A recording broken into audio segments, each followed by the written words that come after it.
The Football Show on Off the Ball. With Sky. Watch Premier League, Women's Super League, EFL, Scottish Premiership and much more. Live on Sky Sports. I'm prepared to do anything I can to play for my country again. Do it then. What about your start to the game? It wasn't bad, was it? Why should an honest answer be a mistake? How can a modern day manager not have a mobile phone? Why should he? Welcome along to the Football Show. We have loads to discuss this evening. Very happy to kick things off with Mr. Pat Nevin, who's on the line. Hello, Pat. Hello, Joe. How are you doing? Yeah, very well. Can we start with Man City 1, Chelsea 0, a 12th win in a row for Manchester City. Pep Guardiola thrilled that he has kept Chelsea to just one shot on goal in 180 minutes.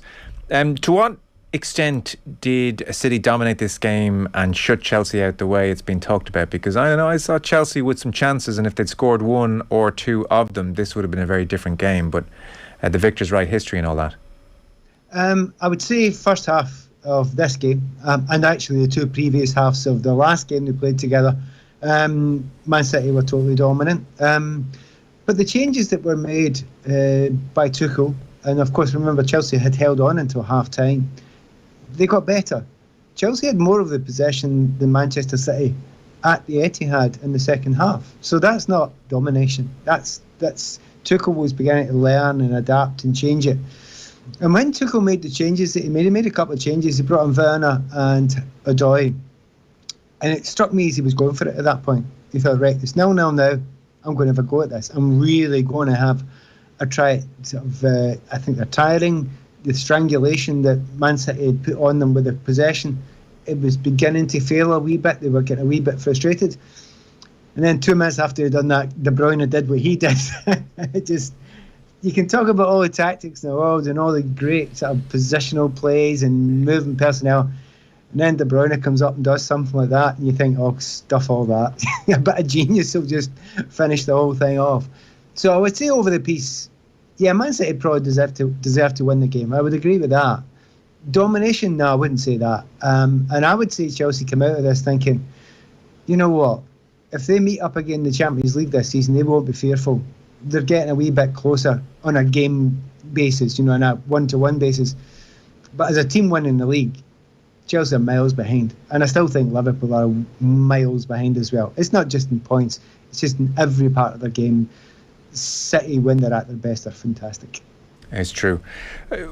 When you look at it from Tuchel's point of view, I didn't know what his realistic private expectations of the game were. He doesn't have his most attacking wing backs. He plums for Kante and Kovacic, which gives you an insight maybe into some of his thinking. And I don't know, in some respects, I think he knows it's going to be tricky. And if you'd said to him, well, Lukaku's going to have the 2 chances he had, Tuchel might have said, okay, do you know what? These are tricky places to go. I'm going to trust that's going to be enough to maybe nick us over the line. I feel like that was his attitude to the game. But I would say the two midfielders, they break lines. Kovacic breaks lines. He gets forward when he gets on the ball. He didn't get on the ball much in the first half. And Kante can do that as well. So it wasn't ultra negative. I was slightly surprised that, Mount hadn't started, but...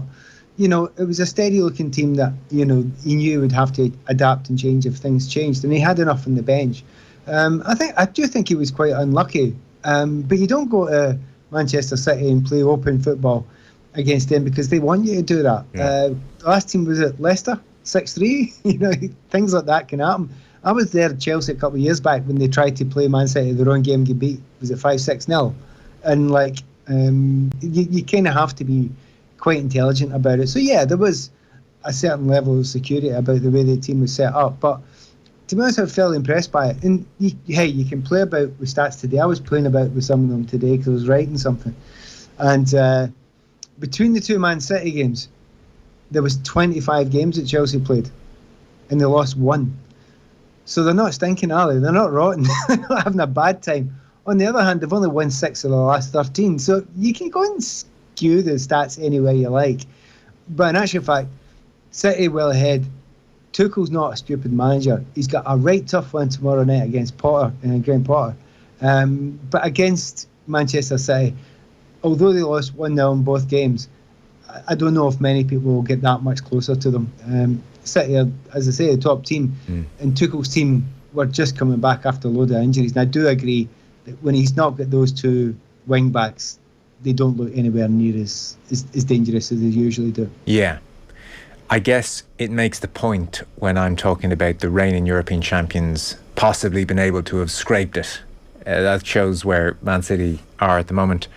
On Lukaku, Tuchel livid with him on the touchline and doubled down publicly afterwards, which is a very interesting development. We'll come to Tuchel's decision to do that in a moment. But just on Lukaku's performance, I would put it to you, between the hold-up play and the bad touches and giving the ball away too easily and not taking the chances, whatever about what he did at Inter, that performance, that 90 minutes from Lukaku, that is the reason that Manchester United fans were not terribly upset when United let him go. That is the reason why there is something missing there when it comes to Lukaku. And I know your issues with him are often about work rate, which is separate. I'm talking about actual quality here. There is something just off with Lukaku. There is a reason he's not on the top tier, I would put it to you, and that performance summed it up.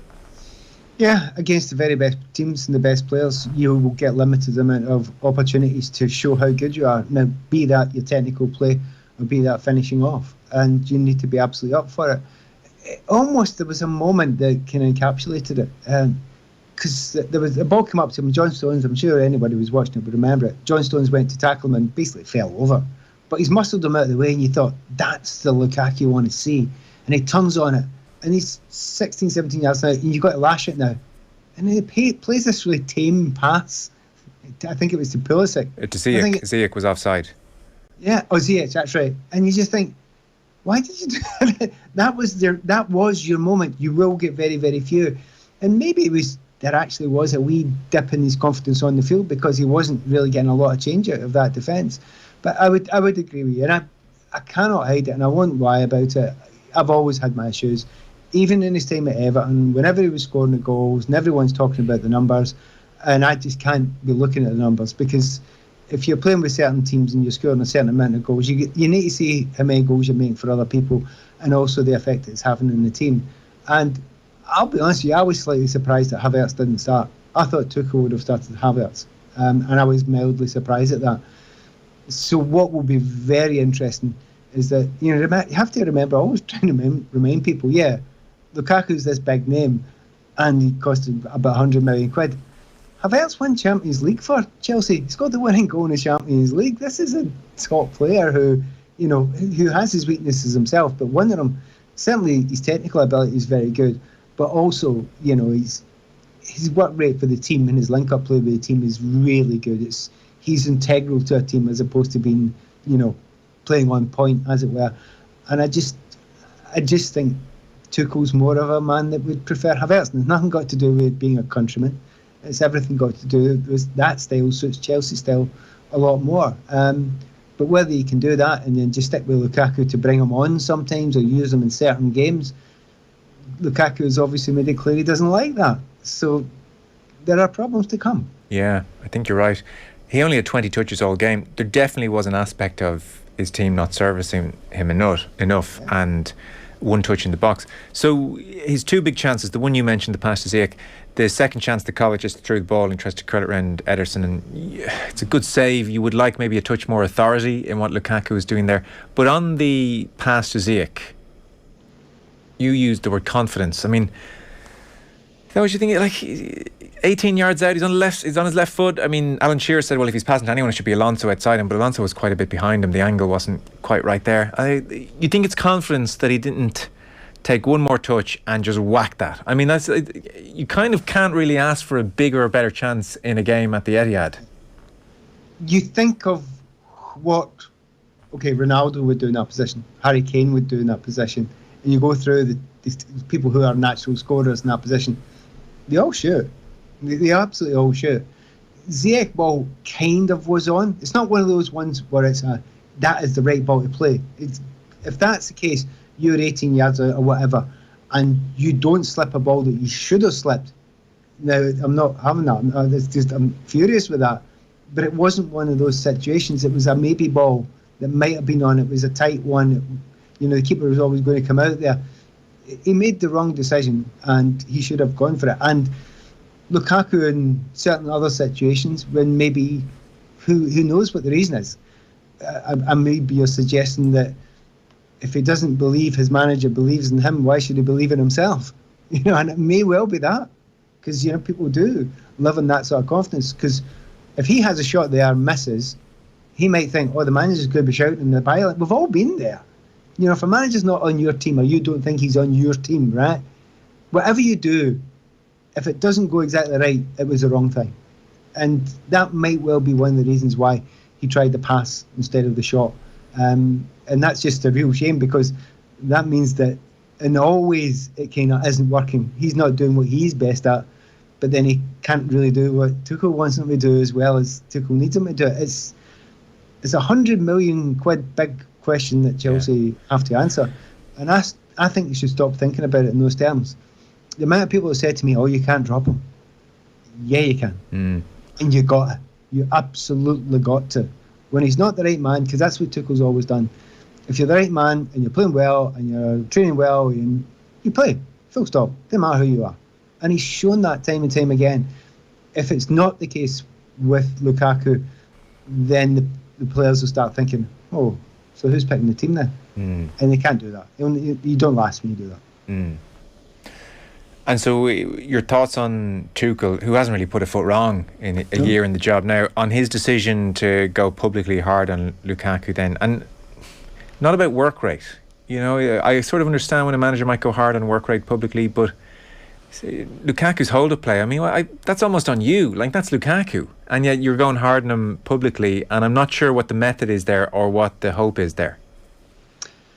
I think it's kind of what I was sort of saying there. You're saying, like, okay, who is that kind of aimed at? I don't know. I spend a bit of time at Chelsea, but I don't know how the structure of it works. If someone's had a word and said, look, you need to play him, then you should play him. Saying, look, I played him. Look what happened. Okay. So, that's what some managers do. I don't know. I cannot tell you if that's what Tuchel was doing there. But sometimes when a manager's kind of nudged to do something and then it doesn't work, he can go, well, told you. Yeah. You can't say that to them, but you can say, have a dig at the player saying you didn't do this, that, this, and the next thing.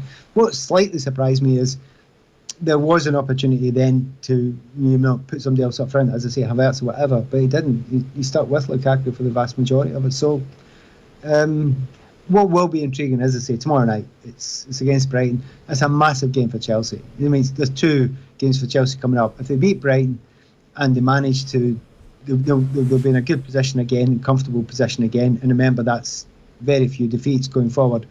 But then they've got Spurs in their next league game. And if they beat Spurs, they knock Spurs out of the race. And it's a long way to go, but you can't see them losing top 4 after that. So they've got 2. They've just played Man City. But really, was that the most important game? They're never going to catch them. The most important ones are the next 2 coming up. I'm sure you watch them very closely.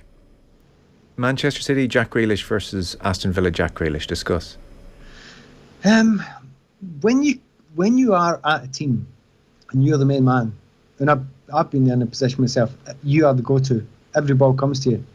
It's great because you control everything. You get loads of the ball. You're not double teamed. You might be double teamed sometimes, but usually you get good positions because you're in a smaller team and you can break in teams. And it's kind of a wee bit easier than sometimes playing for a team where, okay, you're one of a whole bunch of players that we're going to give a lot of the ball to, and you're not getting any special treatment, and you're going to have to work as hard as everybody else defensively. You're going to have to do the ugly stuff and all the stuff that you used to. I'm not saying he was cruising about, because he did work quite hard, Grealish. You're not the main man now. You have to be part. You're a cog, and he is a cog now. And those cogs are important. Silva is a very important one. You need to do it when it comes to you. Whereas at Villa, he was much more than that. He was half of the spokes and the cog. And he's not that player anymore. And seeing him almost trying to fit in instead of being himself is a wee bit saddening. But you've watched some players doing that with City. Remember the periods where Sterling looked amazing and then Sterling's out of the team for a long period. Mahrez looks amazing, then Mahrez is out of the team because they need to think, okay, you're doing it right now. Now you're not doing it right.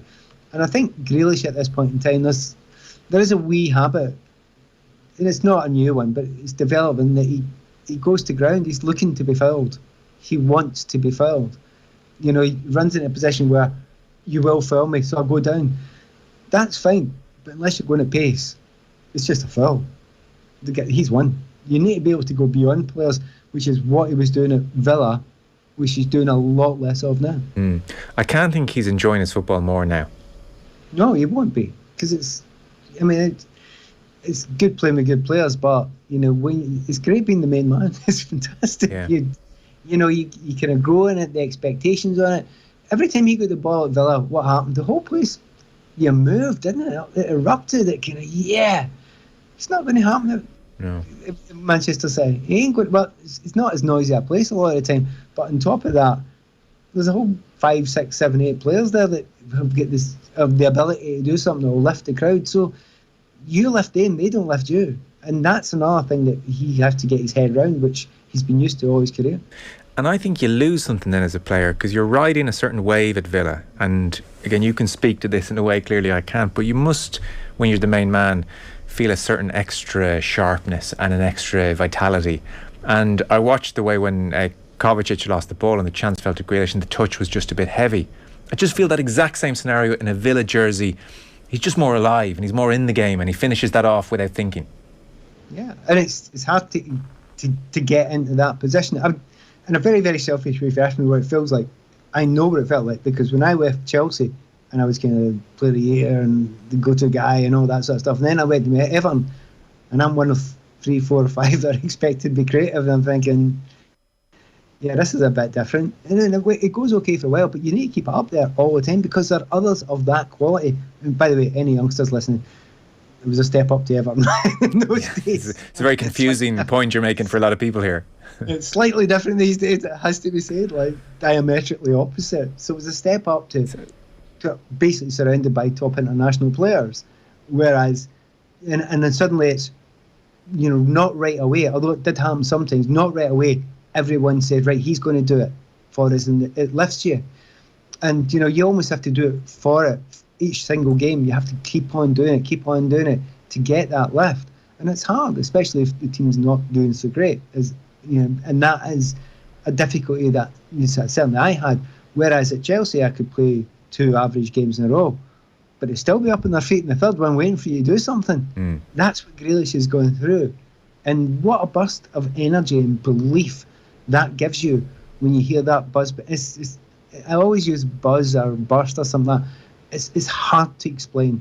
It's just a massive bolt of adrenaline it gives you when you know that they all believe in you and they all want you to do it.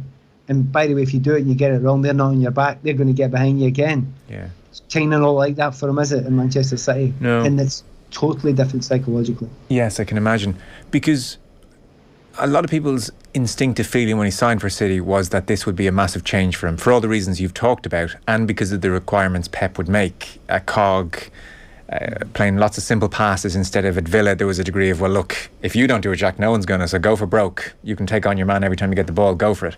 But the hope might have been that there'd be a period of him trying to take on all this extra information, and he'd be probably an overly conscious player on the pitch, but then he'd come through it, and through Pep's tutelage he would emerge as a far more complete all-round player, and he would have the brilliance that we saw at Villa, and he'd be a really good cog, and suddenly you've had somebody who's taken almost a quantum leap, to the next level. So is there still a chance that could happen, do you think? Yeah, and this is the hard bit, you've got to become a bit more cerebral. I'm not sure that's Jack Grealish. He's more instinctive, isn't he? Yeah, and you almost, for them, instinct within a controlled cerebral environment, which describes Kevin De Bruyne to a T, doesn't it? Absolutely know when to do it, when to explode into it, when to use that intelligence, have a game wisdom. It's possible, because I didn't think Raheem Sterling would ever get it, and he did. Yeah. He absolutely did under Pep, and Pep's just looked at him thinking, takes a while. All the people that Pep used to work with went through Messiah, and they completely learned it all their lives, and they lived with it all their lives. So he knows what to do to get this, but it takes a while, and you have to be up for it, and you have to be understanding of what you need to do, what you need to add to the game, and sadly some of the things you need to take away from your game as well. To be honest, I don't know what those things are, because I've never worked under Pep, and I'd love to have, but that's what he's going to have to take on board. I don't know. I honestly don't know if he will always be a very good player for Manchester City, but will he be as important as David Silva has been, or De Bruyne is? I'm not sure. I'm absolutely. It's that the jury must still be out on that. Absolutely. Yes, very interesting case. So at Norwich 2, Everton 1. Rafa Benitez duly sacked with a 40-word statement. Gee, I got frostbite reading that statement. Oh my God. It wasn't the classiest thing I've ever read. Not even a thank you. And so he's gone, and Rafa in his statement talked about the difficulty of, well, not just the football side of things, but also winning over hearts, which I suspect alludes to the difficulties he faced, the unique difficulties he faced as a former Liverpool manager. 7 games, 14 points was a great start, and then 1 win in 13. In fairness, that is sackable in anyone's language in the Premier League. So their worst season thus far since 05. Danny Murphy this morning was talking, and he felt the players were not putting in maximum effort and that they weren't fully on board with the manager. So we'll go big picture in a second on Everton, but just on Rafa, do you feel they had to pull the trigger with 1 win in 13? I'm not surprised, and I wouldn't argue about it, because if they keep on going at that rate, they'll get relegated. So you can't keep it going like that. You have to make a decision. You either seriously back him in the transfer window here, and get a lot of movement going so that he can bring his team in, or else you make that decision. And to be honest, that one's a wee bit easier to make, especially if the fans are shouting and bawling and braying the way they are. I don't know many managers, given 7 months, that you can really tell if they're doing a good job, when they've not been able to buy anyone costing more than £2 million, when their 2 best players were out of the team for the vast majority, in Dominic Calvert-Lewin and Richarlison for more than half of the games, I think around about half of the games, but other players like Mina and all that were out as well. You stick on top of that kind of slight COVID things as well, and also the fact that we're lacking in confidence on top of it. Try to turn that around. You can point all your fingers you like at Rafa Benitez, but as I often said about the Scotland managers for 25 years, every time you failed to qualify for something, you'd say, the manager's a dud, etc. After 25 years, you start thinking, it might not be the manager, it might be something else. And I'm thinking that way Everton now. It may not be the manager. Come on, you're 6 managers in 6 years. There's only certain clubs can do that, right? If you're Real Madrid in the past, you could do that, and if you're Chelsea, you can do that, right? Do you know why you can do that? You can throw all sorts of money at the problem. Just keep on throwing money at it, and it'll be fine. Can't do that with Everton. It's not on. You've now no chance to throw any money. You've thrown a stupid amount of money, and bad money a lot of the time at it. If you keep on doing that, but haven't got a constant plan developed for the next 2, 3, 4 years, you'll start going down. You will start going down.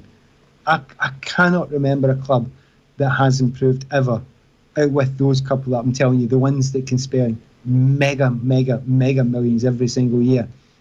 I've never seen one of them succeed. If they just keep hearing to changing the managers and don't throw the money at it. It just doesn't work. Full stop. Yeah, there looks to be an awful lot wrong with the structure. So they've sold Lucas Digne now, and it seems one of the reasons he wanted to go is he was unhappy with Benitez. There'd been a falling out. So how they didn't nip that in the bud somehow is strange. But maybe they need the 25 million. They're one of the few clubs, Everton, who seem genuinely hamstrung by financial fair play. Mashiri has spent a net spend of 200 million since 2016, and it seems like they're in trouble on that front. They have the 7th highest wage bill in the Premier League. They're nowhere near 7th at the moment, obviously. Marcel Brands has departed as director of football. I heard somebody make the point earlier on, there's hardly any scouts at the club, whatever way they've allowed that situation to drift. You mentioned the managerial merry-go-round that is, Koeman, Allardyce, Silva, Benitez, etc. And Jonathan Wilson in The Guardian was talking to a former manager who privately observed that Mashiri is unclear in his own mind. He's too reactive to the shifting tides of fan and media opinion, was his take. So the word is from Phil McNulty at the BBC, Pat, that Everton have made contact with the Belgian Football Association and they're looking to speak to Roberto Martinez, who has a World Cup in Qatar in November. Finished 3rd at the last one. I would have thought Roberto would be thinking, let's have a last go with Belgium. I wouldn't think Everton are reaching out to the Belgian FA unless, and I'm speculating here, but somebody may have got half a not raised eyebrow or a wink from Roberto to go ahead and do it. So I don't know. Why does Martinez just feel like, ugh? I'm trying to text Roberto to find out. Sorry, actually, if we get him on the line, can I just say it's a fantastic appointment, obviously. No chance he's going to answer. No. So Martinez was there for 3 years, 13 to 16. Yeah, I mean, I personally would like, I'm biased. When I'm biased about something, I put my hands up and tell you I'm biased, right? So Roberto's a mate. He was, you probably told you before, he worked under me at Motherwell. Yeah. He's one of the players at Motherwell, and a brilliant lad, and I think an extraordinarily good coach. He'll still find it very hard to get Everton running this season, unless you can add to that group to that. And I do actually think there would be some interest from Roberto. He would be flattered by it. He would want to know what the promises were, the expectations were. It seems a wee bit mad, but he's been there for a while, and if he doesn't win the next competition with Belgium, a lot of people look upon him as a bit of a failure there because of the brilliance of the squad that he's had. Yeah. And then you look at it now, and is Lukaku going to be as powerful and as important? You look, Eden Hazard's not the player he was either, and it sounds from the outside like the dream job, doesn't it? And then you start looking in and you think, yeah, that might just be coming to an end, that one, and you need to start looking for the right exit. So the Premier League's the Premier League, and he knows the place. He actually loved being at Everton, I know that for sure. There might be the odd little temptation there for Robbie to do it. Clearly it would be best for him if he could do it and keep on the Belgium job and just take that one along until he gets the World Cup. But I just think that would be highly unlikely for that to be allowed to happen, because Everton need every single bit of effort, because it's not just a manager they need, it's what you're suggesting there, it's everything else. It's the structure, it's the organisation of, okay, see, in the next 1, 2, 3 years we need that sort of player in, that sort of player out. We need to plan. Oddly enough, a couple of the recent planning things actually looked all right. We talked about the new fullback, and I thought, yeah, that's a good move. I like that. But the word seems to be coming out that was nothing got to do with Rafa. So who's making that decision now? Is that one of these boardy kind of decisions? Well, they don't have a director of football, so... Exactly. So you're thinking, well, who's doing that then? Okay, so it's a good decision. I think it's a good decision, so I'm not complaining about the decision. But then you start thinking of, okay, that's fairly opaque. And there are other clubs. I couldn't tell you who buys Chelsea's players. I couldn't tell you. I don't know. There's about 3, 4, 5 people probably have a chat about it. So that happens in the game. The problem is with Everton, they can't afford to make many mistakes from here on in. Certainly between now and the end of January, because the way the squad is just now. Could you imagine if Richarlison and Calvert-Lewin get injuries again? Would you bet against Everton staying up? It's really weird. They need that squad and the vast majority of the players that are the first picks to keep on playing to the end of the season to make sure they're safe. One last very quick point. This won't take much teasing out. I think given Spurs Arsenal at the weekend not happening, because Arsenal, when they made the request, had one positive COVID case but had other injuries and had African Cup of Nations commitments, and somehow the game was cancelled. That seems like the straw that's breaking the camel's back for this rule. That's like farcical. I mean, injuries, we sympathise obviously, and that's a pity and everything, but one COVID test should not enable you to successfully apply for a game to be postponed on the basis of COVID. It seems absolutely extraordinary. But like most things in football, well, in lots of sports, you use the rules to your advantage. And if that seems slightly iffy in the moral stance position here, I always go back to golf. And you think, okay, the most honest sport there is, if you make a mistake, you went up to put your hand up, all that sort of stuff. But then you watch the ones that go out of bounds, and then they take it 70 yards so they can play it 70 yards to where it went out of bounds, really, where it should be played, so they can get a better line. And you're thinking, well, you manipulate the rules to satisfy you, because everybody else will do the same. And that's it. They've actually just used the rules well. I'm gutted, because in the end, there was a period of time where I felt anything at all, just it's COVID. We're in the middle of a pandemic. If people want a game off, they want a game off. But clearly, there are some teams using it now, and that's just not acceptable. Pat Nevin, always great to have you on. Thanks so much. Pleasure. Cheers. Pat Nevin with us there. And our football coverage here on Off the Ball is brought to you by Sky. You can catch the biggest live Premier League games every weekend on Sky Sports. Back in one moment. Football on Off the Ball. With Sky. Catch the biggest live Premier League games every weekend on Sky Sports.